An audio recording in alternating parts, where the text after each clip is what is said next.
FCI Raybrook, you get there. You say you was in there with the Mexicans. Now you're starting to get acclimated to everything that's going on.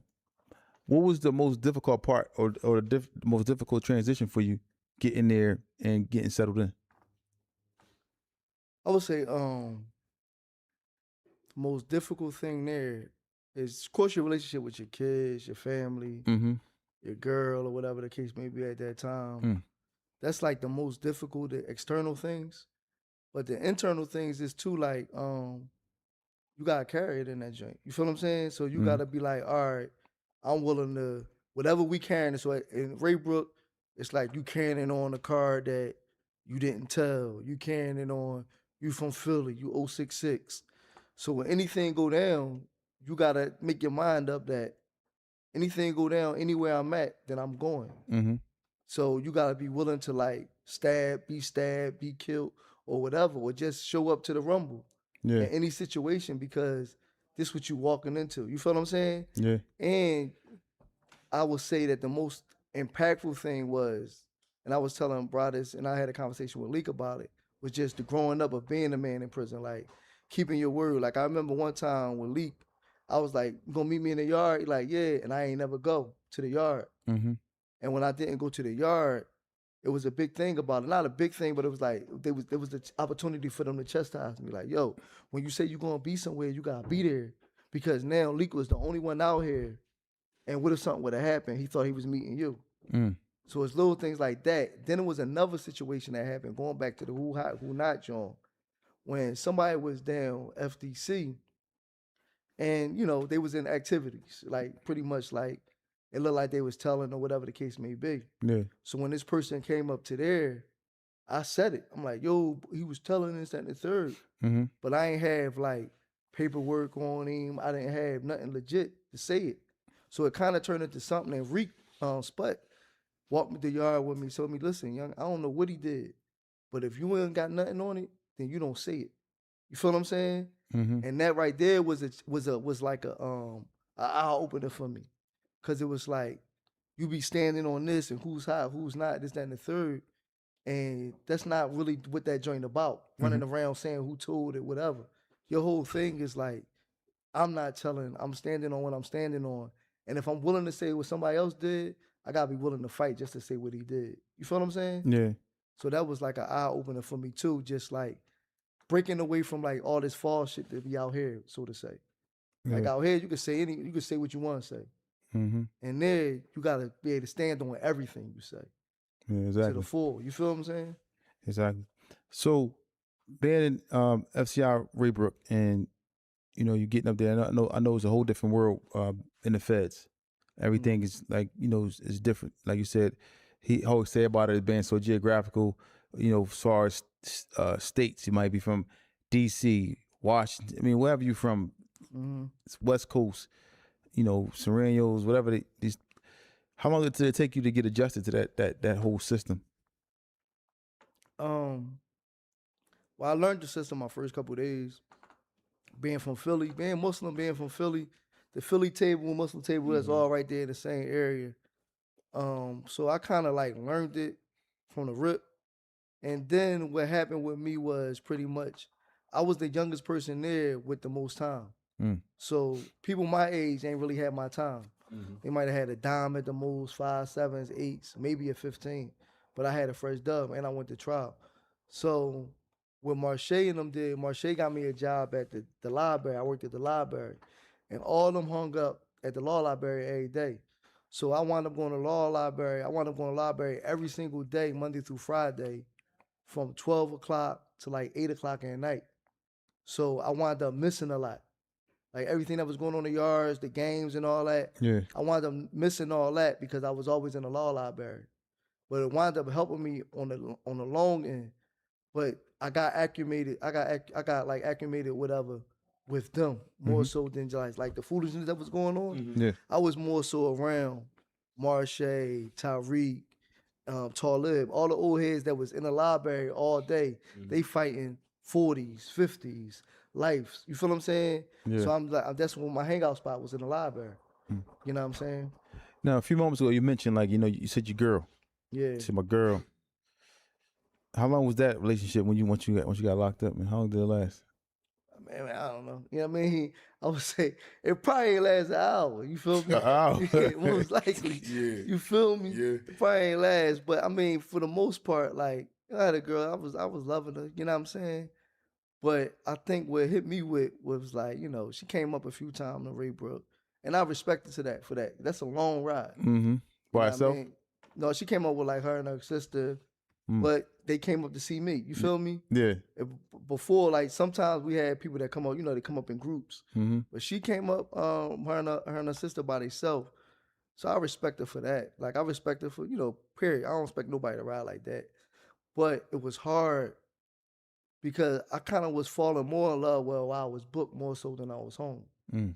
You know what I'm saying? You know how you fall in love in prison? Yeah, I fall in love. Yeah. Yeah. So yeah. like outside, it's like I'm out here, I'm doing me, but in prison, it's like those letters mean You something. more needy. You more needy. Mm. And Me, I was a lot more needy. yeah. You was in I that wasn't- phone booth.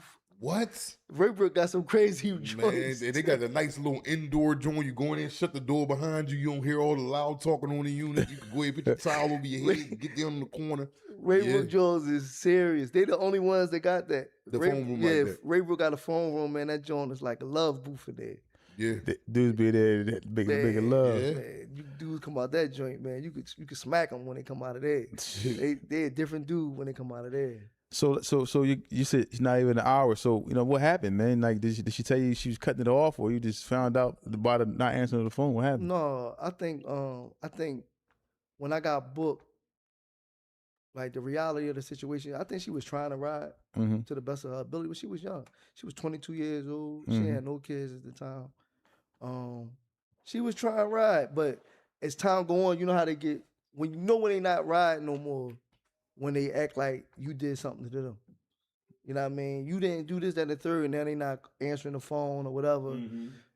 So when they stop answering the phone, you know, you got to go through about a week, 2 weeks. You know what I mean? Then you just really move on. I found myself in prison moving on from girl to girl or whatever the case may be. Yeah. And it's just keeping like it's something that just keep you alive. I guess a girl keep you alive while you in that jail. Answering the phone, sending you a Yeah. little couple of dollars. Yeah. And just like even that emotion of where you at. Or somebody asking you, telling you they love you, or just some dudes go in that drink go crazy about a female voice.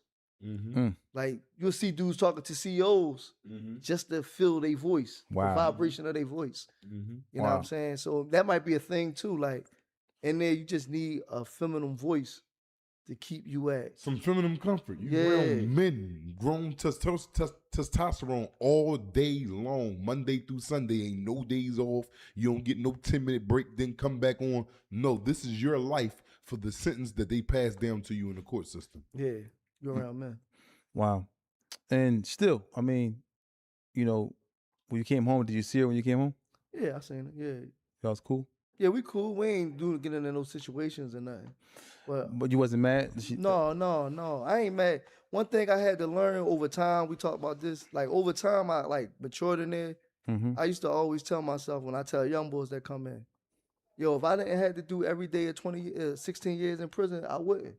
So why would I expect somebody else to do it? Exactly. Heavy. Man, I'd have clocked out. I don't do time with I look out for my cousin or whatever, but I don't do my time with him. You feel what I'm saying? Like I don't do my time with my homies that's booked. I might be somebody they could call, bang, we holler at each other, whatever the case may be. Mhm. But every day, all day, I'm not doing it. So I can't expect nobody. And I didn't do it before I got booked. I might look out.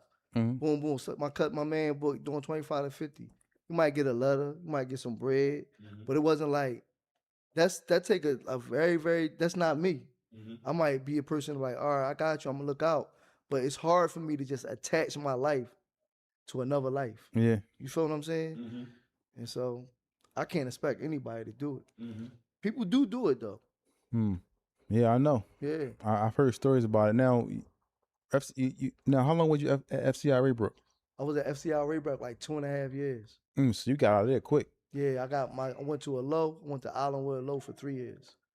Wow. So how many federal pens you been to? I've been to FCI Raybrook, Allenwood Low, FCI McKean, and then I came home from FCI. I went to Yazoo Low in Mississippi. I came home from Mississippi. Mm. And what was the worst one? The worst prison? Worst, I would say the nuttiest prison was Allenwood Low. That was the nuttiest joint. Yeah, I heard a bunch of bad critics on that. Yeah, Allenwood Low was nutty. That's a low that they tell you stay far away from. Yeah, Allenwood Low. I crashed at Allenwood Low. That's how I got to McKean. Mm. Yeah, but Allenwood Low was nutty.